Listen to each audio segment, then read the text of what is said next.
สบายดีพบกับข้าพเจ้าตำนานลาวที่หาเรื่องเล่าตำนานและเรื่องเล่าต่างๆมาเล่าให้ทานฟังตั้งแต่อดีตจนถึงปัจจุบันเดยวทานยังสามารถคอมเมนต์เข้ามาว่าอยากจะให้เฮาเล่าตำนานหยังหรือทานอยากรู้ประวัติหยังสามารถคอมเมนต์ใต้คลิปตำนานลาวจะหาทุกคำถามของทานเท่าที่หามาได้แล้วจะมาเล่าให้ทานได้ฟังนำกัน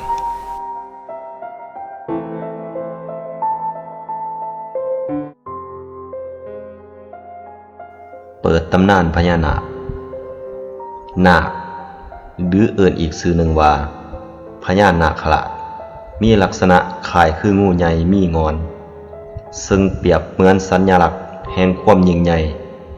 ความอุดมสมบูรณ์ความมีวาสนา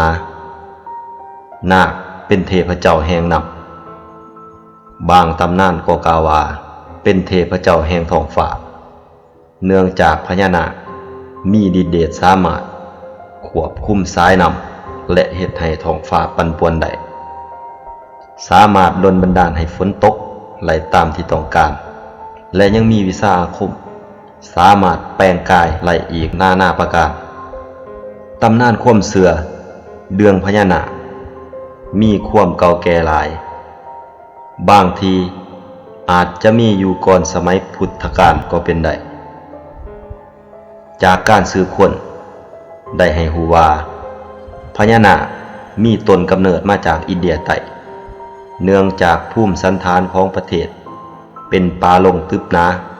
จึงเฮ็ดให้มีงูอาศัยอยู่เป็นจำนวนดวงหลายงูเลยมีการเปลี่ยนแปลงทางร่างกายภาพผุพังเพื่อการดำรงชีวิตเฮ็ดให้มีพิษหายแห้งงูจึงเป็นสัตว์ที่ผู้คนให้การนับถือว่ามีอำนาจชาวอินเดียใต้จึงนับถืองูเป็นสัตว์ที่ศักดิ์สิทธิ์ชนิดหนึ่งในเทพนิยายและตำนานพื้นบ้านบางคนก็ว่าเป็นสัตว์ในป่าหิมพานต์มีความเชื่อเรื่องพญานาคแพร่หลายในคงเขตต่างๆทั่วทวีปเอเชียโดยมีชื่ออื่นแตกต่างกันออกไปต้นกำเนิดความเชื่อเรื่องพญานาคอาจจะอยู่ที่อินเดียเนื่องจากมีนิยายหลายเรื่องเล่าถึงพญานาคโดยเฉพาะในมหากาพย์มหากาหตะซึ่งเล่าว่า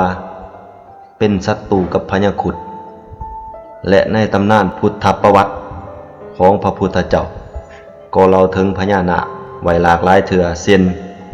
พญานาคแปลงกายมาขอบวชเพื่อศึกษาธรรมะในเอเชียตะวันออกเฉียงใต้ยังมีตำนานเรื่องพญานาคอย่างแพร่หลายชาวบ้านในคงเขตนี้เชื่อว่าพญานาคอาศัยอยู่ในแม่น้ำคองหรือเมืองบาลานและเชื่อกันว่ามีคนเคยเห็นห้อยพญานาคขึ้นมาในมือออกพรรษาโดยจะมีลักษณะคล้ายคือห้อยงูขนาดใหญ่หลังนั้นเมื่อลงไปดินน้ำในน้ำคลอง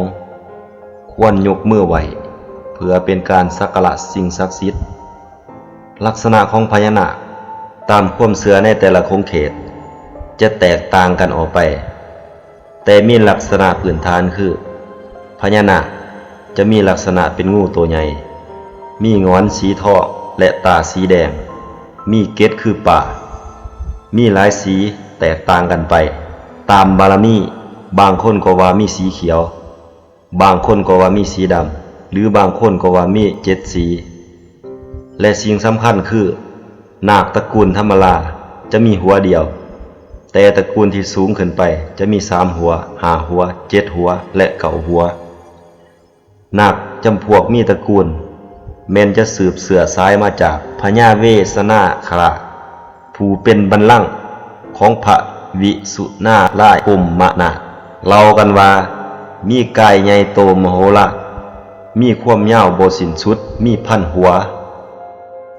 พญานาคนั้นมีเกิดทั้งในน้ำเทิงบกเกิดจากการตั้งท้องและเกิดจากไข่มีอิทธิฤทธิ์สามารถบันดาลให้เกิดคุณและโทษไหล